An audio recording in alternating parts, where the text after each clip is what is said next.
Әдетте шетелдік кинолардан ғана көрінетін би жарысы бұл жолы Шымкентте көпшілік назарына ұсынылды.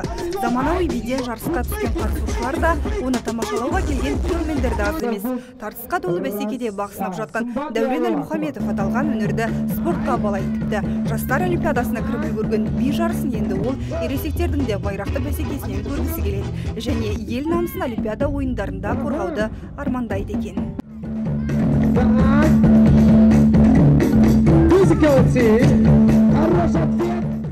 Часто. Но они такие. Әдетте би жарысы кішігірім деңгейде өткізілетін және көпшілік қауым оны байқамайтында. Айтайын дегенім, сайыстың мұндай ауқымды түрде ұйымдастырылуы алғаш рет. Бимен шұғылданып жүрген жастар да баршылық. Яғни спорттың бұл түрі қазір даму үстінде. Егер мемлекет тарапынан да көмек болса, тіпті қатып кетер еді. Брейкданстан бөлек мерекені тойлаған жастар баскетболдан да бақ сынады. Аталған спорттың 3-3 түрінен тартысқа түскен олар қарсыластардың қарқынында тілге тиек етіп өтті. Жыл санап көше спортының дамып жатқанына тек қуаныштымыз деген қатысушылар жастар үшін енді қолдау керектігін айтады. Бүгінгі жарыс бізде өте жақсы өтіп жатыр.